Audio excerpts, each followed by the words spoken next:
Good morning students. आज प्रश्नावली 3.5 का दूसरे का पहला क्वेश्चन है। ठीक है, हमने पहला क्वेश्चन कर लिया था, उसके बाद अब हमारा दूसरा क्वेश्चन है और हमारी जो विधि चल रही है वो चल रही है वज्र गुणन विधि। उससे पहले हमने विलोपन और प्रतिस्थापन कर चुके हैं। अब ये तीसरी विधि है वज्र गुणन विधि, जिसमें मैंने बताया था a1/a2 not equal to b1/b2। इसमें क्या आ जाएगा, अद्वितीय हल आ जाएगा। a1/a2 equal to b1/b2 equal to c1/c2। इसमें आ जाएगा अपरिमित रूप से अनेक हल। फिर आ जाएगा a1/a2 equal to b1/b2 not equal to c1/c2। इसमें आ जाएगा कोई हल नहीं। ठीक है, तो अभी जो हमने पहला क्वेश्चन किया था उसमें था कि अद्वितीय हल होने की स्थिति में आपको वज्र गुणन विधि लगानी है। अगर आपका अपरिमित रूप से अनेक हल आ रहा है या फिर कोई हल नहीं आ रहा है, उसमें आपको वज्र गुणन नहीं लगानी है, मगर इसमें लगानी है, अद्वितीय हल में लगानी थी। अब सेकंड क्वेश्चन को पहले ध्यान से पढ़ेंगे। ए और बी के किन मानों के लिए निम्न रैखिक समीकरणों के युग्म के अपरिमित रूप से अनेक हल हैं। अब उसने पहली कंडीशन दे रखी है कि इस सवाल में आपको अपरिमित रूप से अनेक हल लगाना है। तो समीकरण है आपके 2x + 3y equal to 7। Second है a - b x plus a + b y equal to 3a + b minus का 2। ये क्वेश्चन। ठीक है, इसमें हमें क्या करना है, हमें निकालना है कि a और b के मान निकालने हैं, मगर हमें कंडीशन दे रखी है अपरिमित रूप से अनेक हल की। तो वो होती है हमारे पास a1/a2 equal to b1/b2 equal to c1/c2। ये वाली कंडीशन होती है किसके लिए, अपरिमित रूप से अनेक हल। अपरिमित रूप से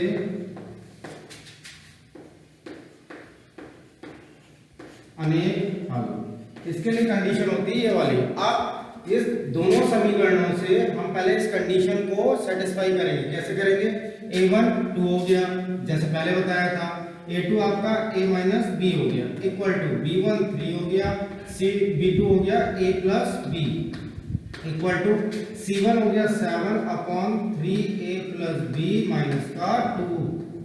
ठीक है, ये कंडीशन हो गई।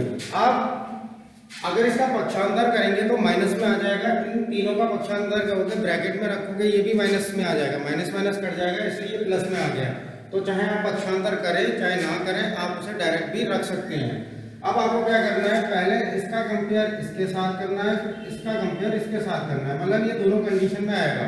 क्यों, क्योंकि लास्ट वाली चीज होती है वो क्या होती है, आपकी अचर चीज होती है, और ये दोनों क्या है, चर है। तो सबसे पहले हम करेंगे a/2/a - b equal to 7/3a + b minus का 2। अब क्या करेंगे, आपको तिरछी गुणा करनी है। जब तिरछी गुणा करी तो 7 की करी 3 हो गया 7a माइनस का 7b इक्वल टू 2 की करोगे तो 6a + 2b माइनस का 4। ठीक हो गया, दोनों तरफ तिरछी गुणा कर दी। अब 7a - 6a माइनस का 7b माइनस का 2b + 4 इक्वल टू 0। यहाँ से 7 में से 6 से जाएगा तो a बचा, माइनस ये दोनों माइनस में है तो 9b हो गया + 4 इक्वल टू 0। समीकरण a। ठीक हो गए, हमें पहले दो समीकरण दी थी। अब हमारे पास जो कंडीशन लगा के अपरिमित रूप से कंडीशन लगाकर जो हमारे पास समीकरण आई वो आई a - 9b + 4 इक्वल टू 0। अब हम इन दोनों की कंपेयर करेंगे तो ये हो जाएगा 3/a + b equal to 7/3a + b minus का 2। फिर तिरछी गुणा करेंगे तो ये हो गया 7a + 7b equal to 9a + 3b minus का 6। ठीक है, 3 × 9 3b माइनस का 6। अब माइनस का 7a प्लस का 7a प्लस 7b माइनस का 9a माइनस का 9b 3b + 6 इक्वल टू 0। ठीक है, सबका पक्षांतर कर दिया तो क्या आ गया 7a प्लस 7b माइनस का 9a माइनस का 3b प्लस का 6। अब आपको क्या करना है, 7 में से ये जाएगा तो माइनस का 2a बचेगा, इसकी और इसकी माइनस करोगे तो प्लस का 4b बचा प्लस 6 इक्वल टू 0। ठीक है, 7a में से 9a जाएगा तो आपका बचा माइनस का 2a, 7b में से 3b जाएगा तो आपका बचा प्लस का 4b प्लस का 6 सही। अब ये आ गई आपकी दूसरी समीकरण। चाहे तो इसमें से 2 कॉमन ले सकते हैं, आप इसमें से क्या लेंगे 2 कॉमन ले सकते हैं। तो आपके पास 2 समीकरण आ गई है, अब इससे हम हल करेंगे। पहली समीकरण आई आपके पास a minus 9b plus 4 equal to 0। दूसरी समीकरण आई माइनस का 2a plus 4b plus 6 equal to 0, समीकरण 2। ठीक हो गया। अब इनके द्वारा हमें हल करना है।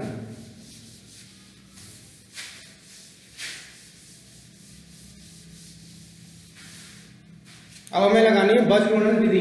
बीजगणन विधि में क्या हो जाएगा, a अपॉन, ध्यान से इसे छुपाया तो इन दोनों की गुणा होगी माइनस का 54, ये सूत्र का माइनस आ गया। ठीक है, ये हो गया आपका 16। ठीक हो गया, equal to b upon, b छुपाया 4 8 माइनस का 8 सूत्र का माइनस 6। ठीक हो गया, इक्वल टू 1 अपॉन, इन दोनों की गुणा करी 4 सूत्र का माइनस लगाया और ये हो गया माइनस 18, माइनस माइनस प्लस हो गया 18। ठीक हो गया। अब a अपॉन ये हो गया माइनस का 70 जुड़ जाएगा, equal to b upon minus का 14 इक्वल टू 1 अपॉन माइनस का 14। फिर वही करेंगे कंपेयर, इसकी यहाँ पर इसकी यहाँ पर, तो ये हो जाएगा a अपॉन माइनस का 7070 इक्वल टू 1 अपॉन माइनस का 14 5 जा, तो ये हो गया a इक्वल टू 5। देखिए गुणा कर दी तो a का मान कितना आ गया 5 आ गया। अब इसकी तुलना करेंगे तो b अपॉन माइनस का 14 इक्वल टू 1 अपॉन माइनस का 14, इससे ये कट गया तो b इक्वल टू क्या आ गया 1। ठीक है, तो हमें a और b के मान निकालने थे, मगर कंडीशन को ध्यान में रखिएगा क्योंकि उसमें कंडीशन दी हुई थी कि हमें लगाना है अपरिमित रूप से अनेक हल। इसका सेकंड पार्ट करते हैं दूसरे का।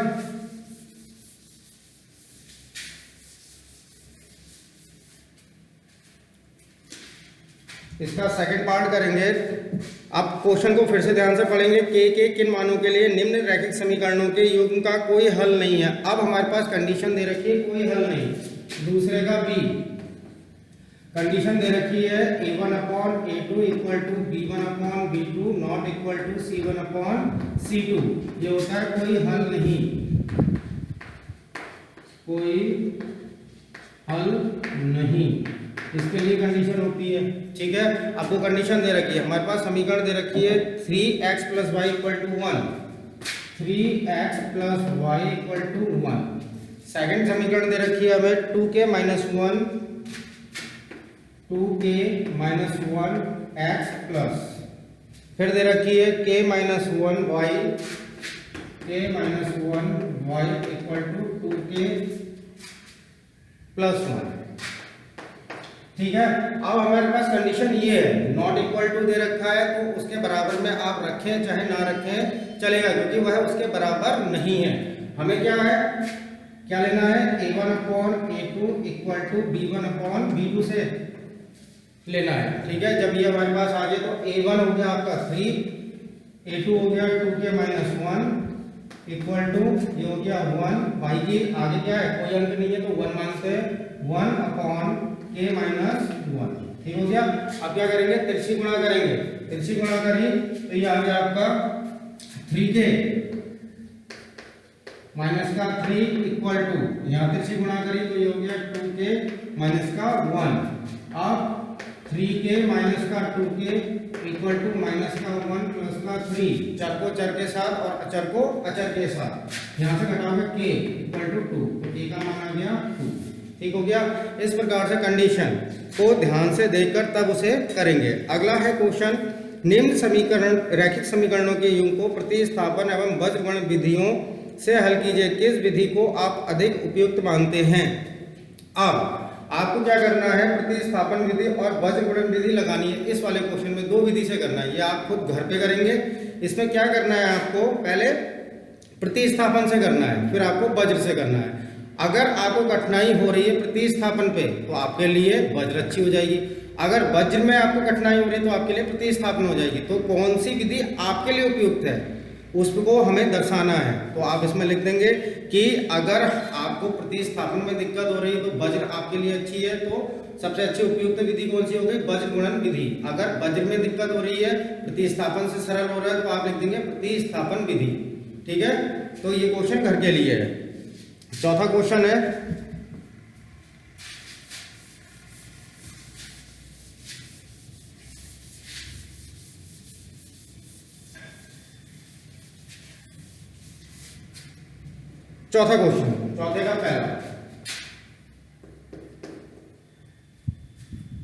चौथे का पहला, इसमें दे रखा है निम्न समस्याओं के रैखिक समीकरणों के युग्म बनाइए और उनके हल यदि उनका अस्तित्व हो तो किसी भी बीजगणितीय विधि से ज्ञात कीजिए। अस्तित्व हो तो, अस्तित्व के लिए आपके पास सिर्फ दो ही कंडीशन है, पहली होगी अद्वितीय हल, दूसरी हो गई वज्र अपरिमित रूप से अनेक हल। ये दो आपकी क्या हो गई, क्या है, अस्तित्व रहेगा। लास्ट वाली अगर कंडीशन आती है कोई हल नहीं तो उसमें अस्तित्व नहीं रहेगा।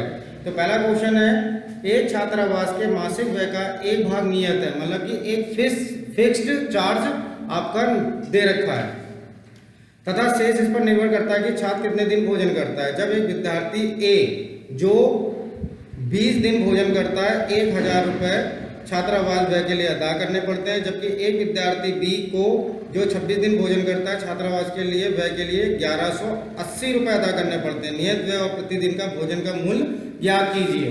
तो जो चीज निकालना है वो लिखना पड़ेगा। माना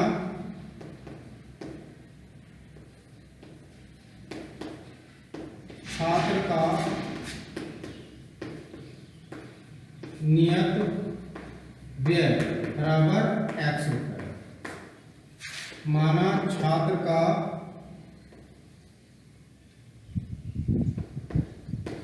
प्रति दिन के भोजन का व्यय बराबर y। ठीक हो गया, ये मान लिया हमने। अब हमें पहली कंडीशन विद्यार्थी ए के लिए दे रखी है, तो विद्यार्थी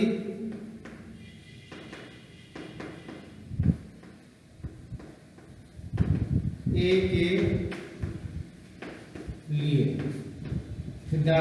के लिए लगा हो गया।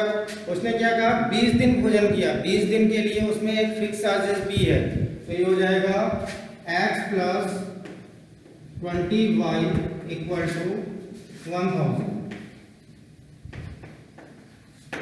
ठीक है, फिर विद्यार्थी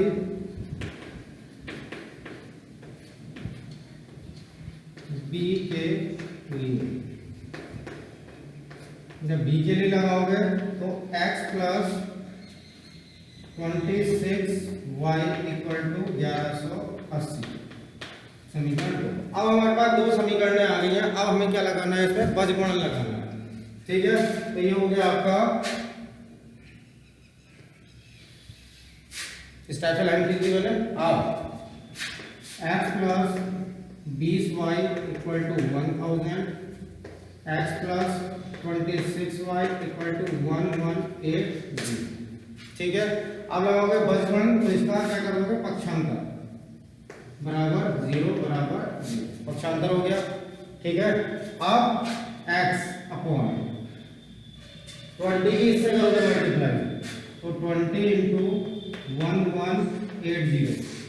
ठीक है, 1180 माइनस सूत्र का आया, इन दोनों की गुणा करी तो माइनस माइनस प्लस हो गया 26 इंटू 1000।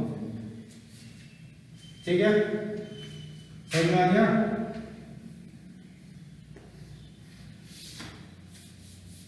ठीक है, ये भी माइनस का आएगा, माइनस है ना, equal to y upon y के लिए ये आ रहा है पहले, इसकी यहां से गुणा गुणा करोगे तो माइनस का 1000 गुणा 1, सूत्र का माइनस इन दोनों की गुणा करोगे तो ये हो जाएगा प्लस का 1180।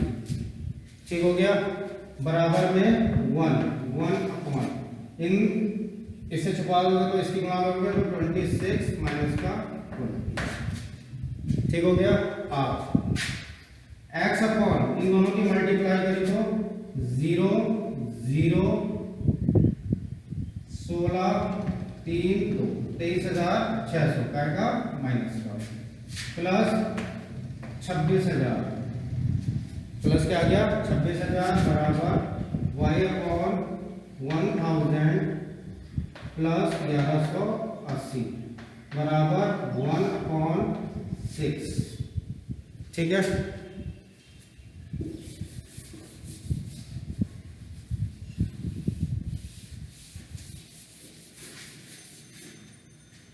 अब 26,000 में से ये घटाएंगे तो x अपॉन 3030, ठीक है, तो 2 0 तो आ जाएगा। अब 10 में से 4 6 गया तो 4, यहां पे बचा 5, 5 में से 3 गया 2 और 2 से 2 कट गया तो 0। y बराबर 80 180, 1180 है तो 1000 घटाओगे तो क्या बचेगा 180 बराबर 1/6। ठीक हो गया। अब x अपॉन 2400 इक्वल टू 1/6, इसकी पहले इससे तो कट जाएगा 400 रुपये, तो x बराबर आ गया 400 रुपये। अब y अपॉन 180 बराबर 1/6 हो गया 30, y बराबर आ गया 30। ठीक है, अब हमने माना क्या था, x को हमने क्या माना था, x को हमने माना था क्या माना था, x को हमने नियत व्यय माना था। तो अतः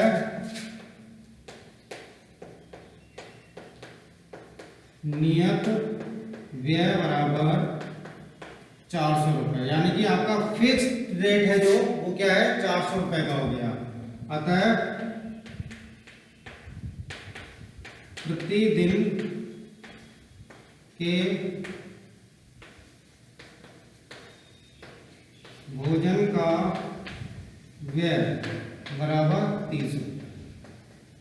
मतलब आपको 400 रुपये जमा करने पड़ेंगे, खाने के लिए आपको 400 रुपये जमा करने पड़ेंगे। वो आपका फिक्स रेट हो गया। वो कितने दिन के लिए है, एक फिक्स रेट हो गया कि 1 महीने के लिए, 15 दिन के लिए है। अगर उसके बाद आप अगर भोजन करते हैं तो आपको 30 रुपये अलग से देने पड़ेंगे। जैसे सपोज करो कि 400 रुपये में आपको एक दिन में एक प्लेट मिलती है जिसमें रोटी होगा, चावल होगा, सब्जी होगी, दही होगी, सैलेड होगा, ये चीज़ें होंगी उसमें। उसके बाद आप कोई अन्य चीज़ लेना चाहते हैं तो आपके 30 रुपये लग जाएंगे। ठीक हो गया, तो इस प्रकार से इसे कर लेंगे। अगला क्वेश्चन,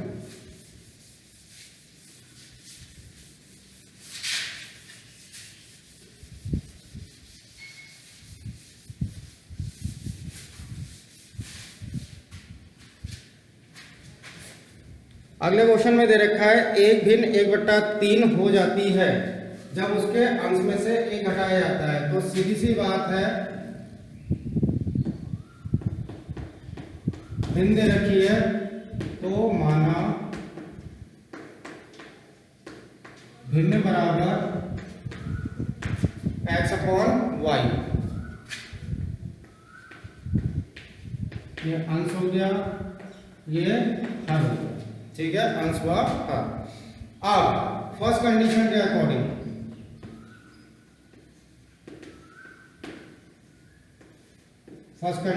या प्रथम शर्तानुसार इसके अकॉर्डिंग कहा है अंश में से 1 घटाया जाता है। तो अंश क्या हमारा x है, x में से 1 घटा दिया अपॉन y इक्वल टू, तो भिन्न क्या हो जाएगी 1/3, इससे गुणा करेंगे तो ये हो गया 3x माइनस का 3 इक्वल टू y। फिर पक्षांतर करेंगे बराबर 0, समीकरण 1। ठीक हो गया। अब उसने सेकंड कंडीशन में कहा है,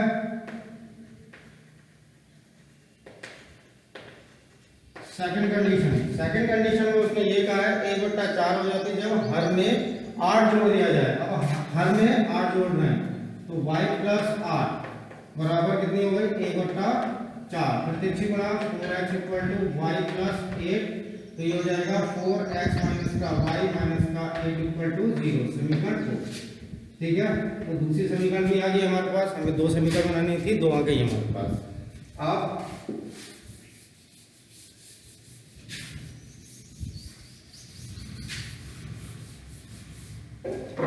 पहली समीकरण आ गई आपके पास 3x माइनस का y माइनस का 3 इक्वल टू 0। दूसरी आ गई 4x माइनस का y माइनस का 8 इक्वल टू 0। अब इसमें लगाएंगे आप कौन सी विधि, बीजगणन विधि जो चल रही है।